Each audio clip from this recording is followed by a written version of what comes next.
Welcome back, everyone, to another segment of the MCR. This is going to be the last segment we do before the election. So let's just do a review of the political events last week involving this upcoming election. I sincerely hope everyone votes. Sure, it'd be nice if they voted our way. But I was thinking about this just this morning. I don't know the exact statistic, and maybe Mac, you do, but I'm still thinking 20 to 30% of our citizenry isn't bothering to vote. You know, Well, that would be typical, yeah. I don't get it in times like these.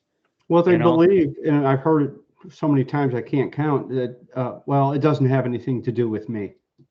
well, when you go to the gas station right now, it sure does. I would contend. Well, it does in every aspect of your life. The very fact that you're a free person is because of people's participation in our political system. Exactly. Anyways, on to the topic. And to do a review here, we're going to start off. We'll start off with how the week began. The Sunday rally, and I did watch a good bit of it. Didn't see all of it, but I watched a good bit of it on Rumble. Controversy all began, and I guess this particular comedian's a shtick, and I forget his name offhand. Other than his shtick was his routine was basically kind of mocking different people, different groups, different this and that, ha ha ha, that kind of stuff. Right.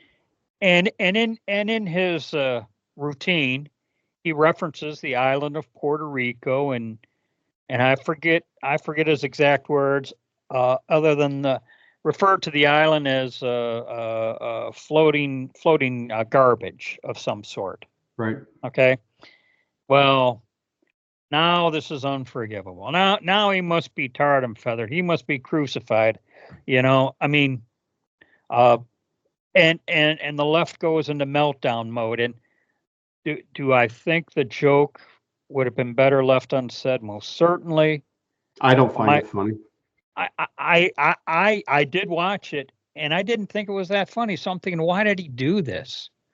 There's, Well, I everybody flops sometimes. They yeah. try to hit the target and they don't. Yeah, I don't see what this guy said is any different than what Well, Bill Maher has been saying for the last 25 years. well, exactly. I was a little amazed that Jon Stewart, of all people, actually defended the guy and said, "Hey, if you know this comedian, this is his routine. And then Jon Stewart actually showed some clips of previous routines of his where he's doing the exact same thing to all people and all races. Okay, Right. so I would ask rhetorically, why did they even pick this guy? you know, but I don't know. but anyways, that's how the week began. Okay, and at some point, Biden made the comment about how bad it was that Trump said they were, the island was floating garbage, and said something to the effect of, "The only garbage I see out there are his supporters." Well, you know Well, what? I would go to this point first. Trump didn't say it. that's right. That's right. But in I'm thinking to myself, here we go. The list just gets longer. And what I mean by the list is, let's go back to when Obama was running for president. And in what he thought was a private get together, he was recorded, and he's referring to those of us on the right as being bitter clingers to the Bible and our guns and everything. So we're bitter clingers, okay? Hmm. Uh, but he weathered that pretty good. You know what? Not a compliment. Well, of course he did, because he's black and blacks can say and do whatever they want without the responsibility or accountability. Yep. And then 8 years later, when Trump's running against Hillary, and now we're baskets of deplorables. Huh? Uh, and I'm thinking, while that may not be too derogatory, man, when the Irredeemable deplorables. yeah, and he, And and that's important. and I knew the election was going to be close. So I'm thinking, why are you alienating half the voters out there? You know, Right. Well, because that's how they feel about us. Yep. And so Joe now we Biden get, feels that we are nothing more than garbage and useless. I don't know what you do with your garbage every week, but I put mine out onto the curb, and some guys take it away and they put it in the landfill, never to be seen again. So I got to wonder if that's what Joe Biden wants to do with Trump voters. Put us in the well, landfill, never to be seen again. as the Democrats are trying to smooth over Biden's misspeak, now it turns into a grammatical 101 type thing. How there was supposed to be an apostrophe s, and the debate over the grammatical structure of what he said was almost turning into a comedy into itself, in that it was plural instead of possessive, or something. Well, let's go to But this. If Trump is responsible for what another person says, then Joe Biden must be wholly responsible for what he said. yeah, and then to hear the debate over, it was an apostrophe s or something Yeah. to that effect, and I'm thinking, More of man, we're so stupid we don't get it. yeah, and I'm thinking, boy, are these guys stretching it, you know? With all that being said and done and whatnot, I had to love Trump's response. What's he do? He's going to a rally, and I can't remember if it was Wisconsin or North Carolina or somewhere. It was Wisconsin, Green Bay, in fact. All right. And what's there to meet him? A big white garbage truck, uh, with Trump on the side of it. Uh, basically, Trump Vance thing on the side, "Make America Great Again" or something. And he climbs up in the garbage truck and has an impromptu press conference from the truck, from the garbage truck. He's wearing a safety vest. Uh, Now the guys that pick up our garbage, I think they wear orange shirts. I don't ever recall seeing them in a safety vest, but I'm sure at some municipalities, they want the guys wearing some sort of safety gear for sure. I know Right. at my job, which involves forklift driving, we're all in safety vests, or like I have shirts with reflective stripes on it and whatnot. But you know so he's wearing a safety vest. Then he goes to the rally and says, "Hey, they told me to keep it on because it makes me look thinner." And I guess when I'm in a very long-winded manner here, he's embracing the derogatory garbage remark of Joe Biden, and that infuriates the left, because it's like they can't even insult the guy without him embracing it. You know? Well, they could. He's taken everything they've thrown at him, period, including a few bullets. And here's the thing: they're not attacking him for his record as president. They're not attacking him for his record. They're attacking him for all these nonsensical things he didn't do. The fact that he won't leave office. Well, he already did. And I could go down a laundry list, but I've become fatigued by this nonsense. And let it all be decided on Tuesday or whenever the election will be done, when the Democrats get done with their cheating and lawsuit shenanigans, and it's got And to they've go already through. started. It's They've got to go. already started. It's got to go up through 7 layers of the court, and then they'll cry, "Well, the Supreme Court decided in his favor." This is why we need to stack the court, so that we could just get what we want in the court and forget the law. Well, and you mentioned that, and the shenanigans here in Michigan have already begun. Well, Jocelyn Michigan, Benson is as corrupt as they come. yeah. Uh, and sorry everyone, but I got my cat behind me. Anyways, uh, they're already saying, oh, it could take days, maybe even a week before we know who won. And I'm thinking, leading me to a topic a little off point of the whole garbage thing, but Friday, and I always refer to this gentleman as the rhino apologist extraordinaire, Hugh Hewitt. Okay, always tries to fancy himself kind of the mouthpiece of the highbrows there in Washington. Okay, but Hugh Hewitt goes on a live feed uh, for the Washington Post, and it's being moderated by a Capehart, and also Jonathan Capehart, and then he had a liberal commentator on there also. Last name was Marcus. Can't let's see. I don't know if I have her first name here or not, but her last name was Marcus. It was a lady, and they're talking about how Trump's already laying the groundwork to contest electoral results.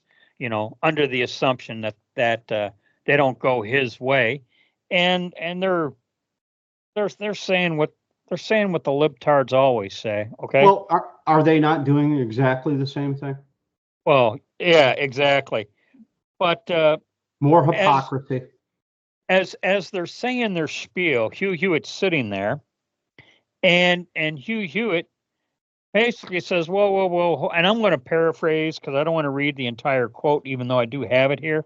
But Hugh Hewitt says to the two of them, "Hold on a minute, hold on a minute." He goes, "You just can't tell a little bit of the truth." He says, "You got to tell the whole truth." And Hugh Hewitt gives a pretty detailed breakdown of what was actually happening, what Trump's response was, and the courts actually ruled favorably in for Trump in regards to the shenanigans that these states, and primarily Pennsylvania is what they were referring to, some of these stunts that were trying to be pulled off in Pennsylvania, to include shutting down one of the voting lines 3 hours early, telling people, you can't vote anymore. You're going to have to either go somewhere else or come back tomorrow or something.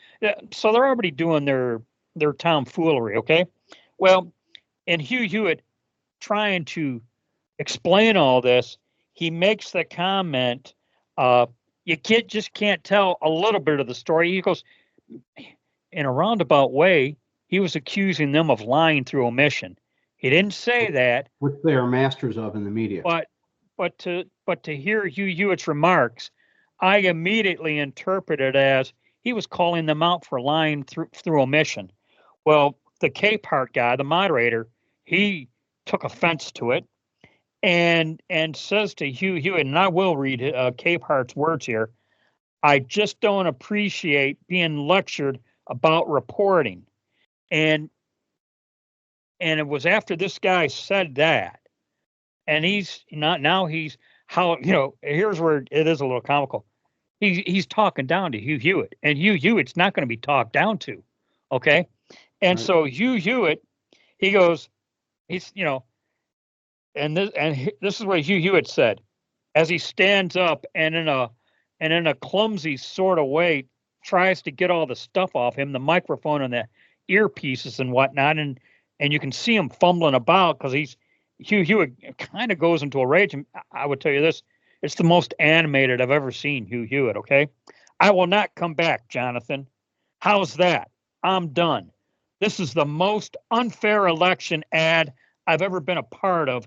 You guys are working. That's fine. I'm done."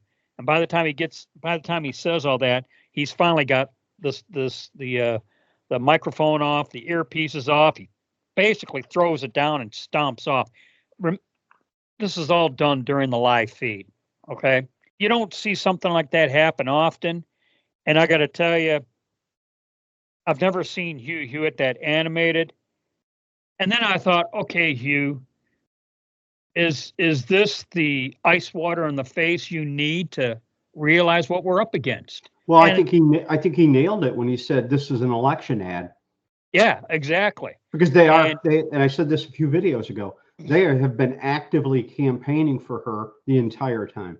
And I'm using my term just so, and keep everything fair on the up and up. I felt they were lying through omission, and that was it with him. That was it with him. I'm honestly surprised he became that angry. You know what I'm saying? Yeah. Well, everyone's got a breaking point, I suppose. Well, he had his breaking point, and it was interesting to see that play out. I would tell you. I know one person in particular, a subscriber of ours that I converse with pretty routinely. He cannot stand Hugh Hewitt, like my associate here, and I'm not a fan. Yeah, he texted me about it, saying, "Hey, did you see what happened with Hugh Hewitt?" And I kind of texted back saying, "Yeah, I saw." I found it. I found his response interesting, given given how much he just can't stand Hugh Hewitt. And of course, I even made something to the comment of, "Will he finally get it?" You know, No, and no, and he that's won't. the big question. I You don't think know, he will. well, it'll. Here's the thing, because we're recording this on a Sunday, so perhaps Monday morning he talks about it, and we'll see if he does or if he if or Well, maybe he doesn't. I'd like to be wrong, but I don't feel like I'm going to be wrong. In any event, that's all I got for this segment. I tell you what, if this was a free and fair election, I wouldn't when I read the news reports of what our own state is trying to do, and there's some tomfoolery once again. I heard a commentator say, he goes he goes, all these swing states are controlled by Democrats. He goes, do you really think they're just going to sit back and let him win? They're not. I don't know. We'll see how this plays out. I'm and we've said for months now, leading up to this point, we need to win to beyond. And I will once again reference Dr. Steve Turley. We need to defeat the margin of fraud. We've got to, and I just hope we do. That's it. I'll keep repeating myself. You got anything else, Mac? Nope, that'd be about it. Okay. Thanks, everyone, and we'll talk to you after the election and see where the dust settles. All right. As always, be safe, watch your six, and don't tread on me.